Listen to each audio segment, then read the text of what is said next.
Es šobrīd atrodos kaut kur pa vidu starp Torņakalni un Āgenskalna apkaimēm, starp Rīgas Jelgavas dzelzceļa līniju un Rīgas Tukuma dzelzceļa līniju. Un man aiz muguras ir viens it kā neuzkrītošs objekts. Faktiski tā ir Torņakalna iela, kur šajā vietā šķērso abas dzelzceļa līnijas.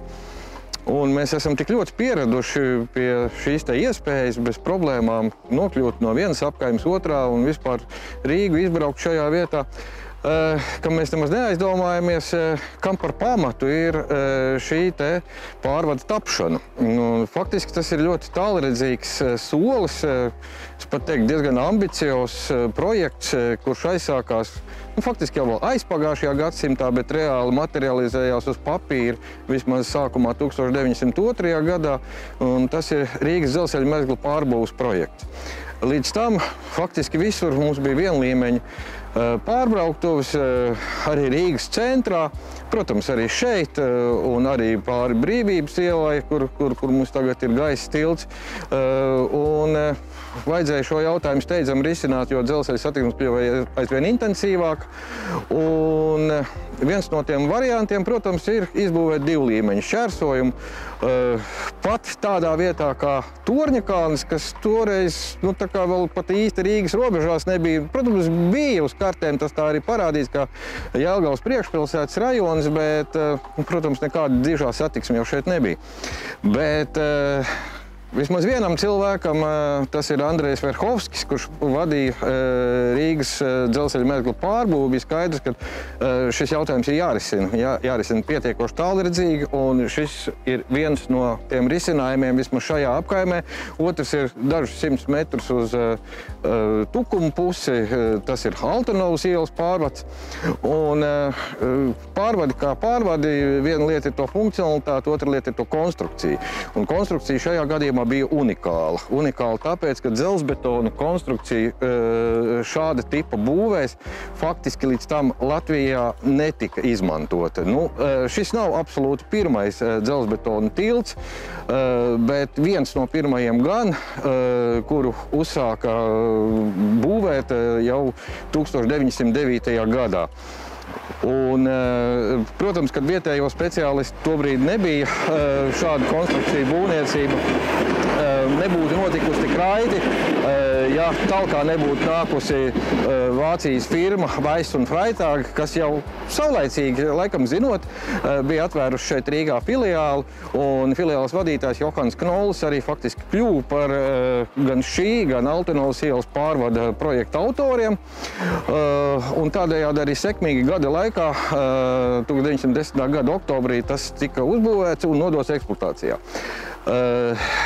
Papildus pievienotā vērtība tobrīd bija tā, ka Rīgas Orlas dzelzceļa pārvalde, kas uzraudzīja šos būvdarbus tieši par dzelzbetonu konstrukcijām, atbildīgais bija mūsu vēlākais profesors, izcilais inženieris Artūrs Stramdaks. Un viņš, acīm redzot, šeit arī daudz ko iemācījās, jo pēc tam pasniedza dzelzbetonu būvju teoriju Latvijas universitātē, vēlāk arī Rīgas Politehniskajā institūtā, jo tā bija tā pirmā reālā viņa saskarsme ar dzelzbetonu konstrukcijām.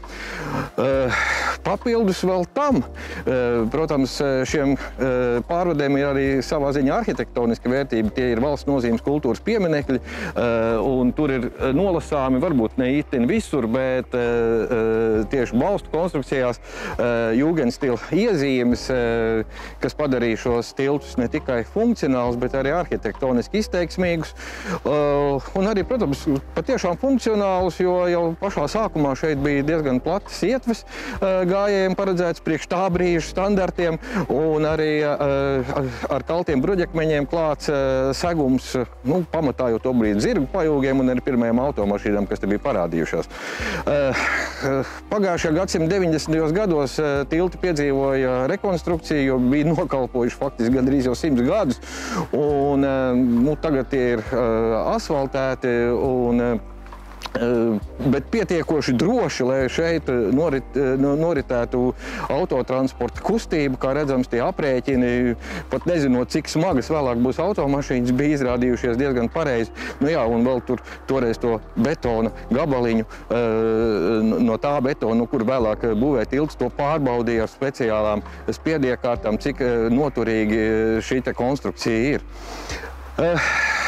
Šobrīd lielākais izaicinājums šiem tiltiem ir nevis tas, ka tie vairs nespēja turēt slodzi, bet tas, ka šeit tiek projektēta Rail Baltica dzelzceļa līnija, kurai ir jāpaiet visdrīzākais apakšā zem Jelgavas virziena, tagadējiem sliežu ceļiem un kopā ar esošajiem Rīgas Tukuma līnijas sliežu ceļiem jādodas lidostas Rīga virzienā. Nu, kā to visu apvienot un integrēt un nesabojāt šos tiltus, nu, laikam tas līdz galam nav iespējams.